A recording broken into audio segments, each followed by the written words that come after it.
What's going on, guys? Welcome back to Modern Mining. Today I wanted to take you through just an average day in my home crypto mining farm. I've got a couple projects and things that need to be fixed, so let's get into it. Want to buy a new ASIC miner but not sure which one to purchase? Check out today's sponsor, ASICprices.com. Their website offers an intuitive way to research before your ASIC purchase.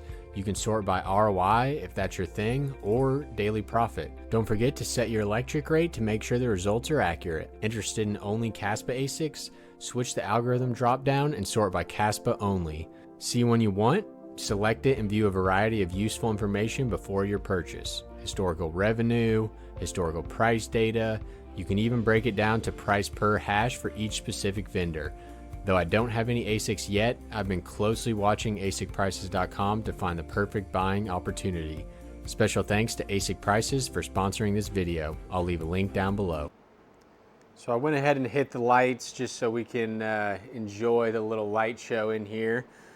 As a reminder, if you guys are new to the channel, I mine crypto at home with graphics cards and with CPU mining rigs and also ASIC mining machines, but those are actually upstairs heating my house, but we're gonna see those shortly.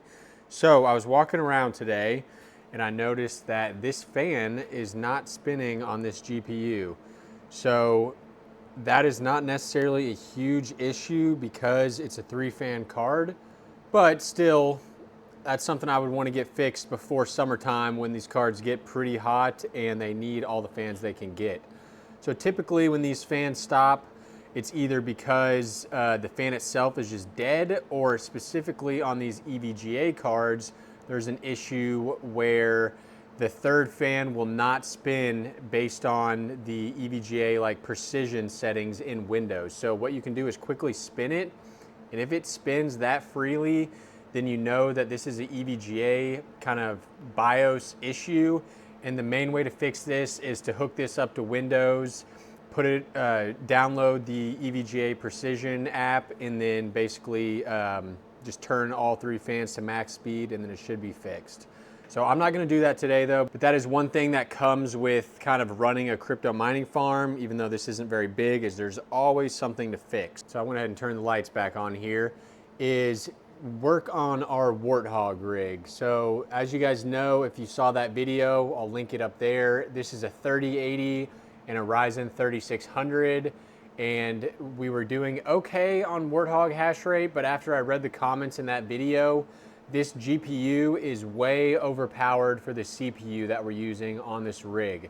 So what I want to do is actually move this 3080 back onto this mining rig down here, right in there, and then take a 3060 Ti and replace it on this mining rig, because basically I'm wasting this 3080 on here. I might as well be mining ALEO with it and then switch a less powered graphics card onto that Warthog rig, and I should still get the same hash rate. So coming over to my little wall PC over here, let's turn this on and check HiveOS and see just what our Warthog hash rate is, because I actually don't remember, so we can get a before reading and then we will swap those around and get an after reading. All right, we got it pulled up. It looks like our Warthog hash rate is 294.2. So let's go ahead and switch that GPU out and see what we end up with.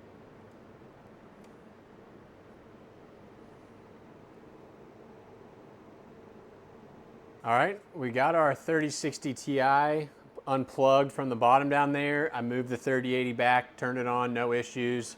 It's always a good sign. Now we are going to put this EVGA 3060 Ti up onto the Warthog rig. So I'm gonna peel off these little stickers on the fan. I don't ever know if these are supposed to be pulled off or not, but once they've been running for a long enough time, the heat kind of makes them come off, and you are able to pull them off. So let me try to get those off. Okay, so there's a nice little close-up. No more stickers on the little E's.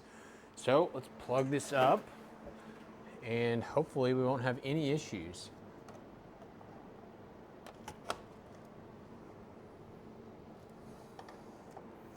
I did have somebody who was worried about this bracket. So the fact that this GPU is just kind of like weighing down on the actual PCIe connector on the motherboard, that's definitely a actual reason to be worried. But I unfortunately would rather this rig look nice for the YouTube than to have that. And I don't think it's gonna break. I mean, that thing should last quite a while like that. So we'll go ahead and plug this in and then we can turn this bad boy on. Now the next thing after this that we need to look at is my little Ice River KS0 Ultra Caspa miners are no longer getting the 400 gigahash hash rates they should be getting.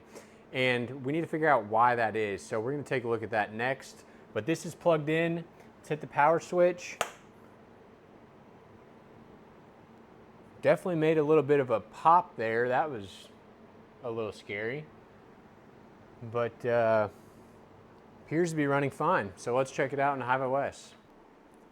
Okay, so you can see Warthog rig is doing as it should. It looks like it's booting up in HiveOS right now. Let's see if we're getting any hash rate yet. We got to give that a second. I did just reboot this coin generator rig because when I put that 3080 in, you can see it right here. I got an error on one of my Asic cards, so I just turned this back off and back on, and hopefully that fixes it. It's hilarious. You can change nothing on these rigs, just swap a card out, and you're going to get some sort of error almost every time. So let's give this a second, and it looks like now all the cards showed up. So if you ever get those errors, just go ahead and clear them out. Most of the time, it's going to be able to restart, no problem. Now we just have to wait for this guy.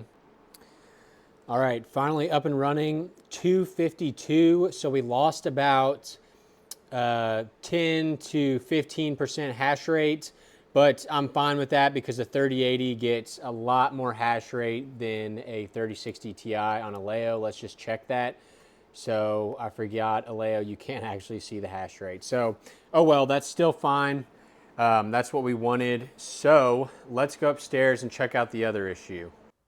So as a quick reminder, if you didn't see my last video, one of my KS0 Ultras is sitting back behind the couch here, providing heat while we're watching TV. And the other one is in the master bathroom, providing heat to the master bathroom. So I need to figure out which of these is having issues, but first let me show you what the issue is. So I'm up on my main computer now. One of my KS0 Ultras is averaging 380 gigahash with 0 rejected shares, and this is Ultra 1 right here. And then my other one, for some reason, keeps getting logged out. It won't stay on this page, so let me type this in real quick. Now this one, on the other hand, is still averaging a pretty decent hash rate, and like even this seems like it's taking too long. So yeah, it finally just loaded. That took a while.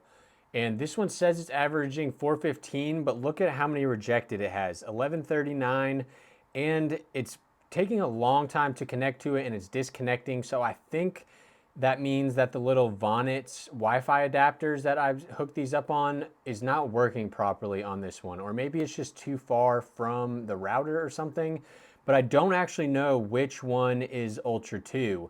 I don't know if this is the bathroom one or the family room one, so I'm gonna have to go unplug one of them and see which one disappears from the interface here. So let's just go ahead and unplug this right here and see if, my thought is it's this one because the router is in the family room right by the other one. So I'm thinking this is probably the one that has issues, and I'm gonna mark a 2 on it so I know which one's which. I should have done that right when I got them. But if you don't know what I'm talking about with the Vonets adapter, kind of pull this out of here, it's very hot. This thing is basically allowing this miner to be wireless, and I'll have a description of these down below, and generally it has worked great, but something's going on. So let's see if this is the one that was having our issue. So if I refresh this page, will I be able to pull up? And I'll refresh this one too. And which one is turned off? So the bathroom is actually the good one because the one that is having all the rejected is still running right now. So that means something is going on with the family room one.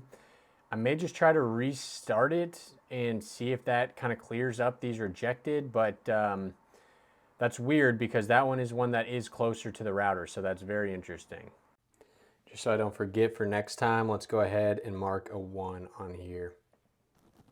So here's the other one. I mean, it really appears like it's running totally fine, but I guess I am just going to unplug it, plug it back in, and monitor it over the next few days, and hopefully that'll fix it. Otherwise, I may have to get this one back on a hardwired connection because maybe that little Vonets device is defective. Not totally sure, but the other one appears to be working fine, so I still think those Vonnet devices are good investments, but who knows? Well guys, that's about it. I just wanted to show you kind of what a day in the life of a home miner is like. A lot of people think you just plug in an Asic miner or a GPU mining rig and let it run forever, but there is a decent amount of maintenance that goes into it. So thanks for watching. Check out some other videos and I'll see you guys next time. Peace.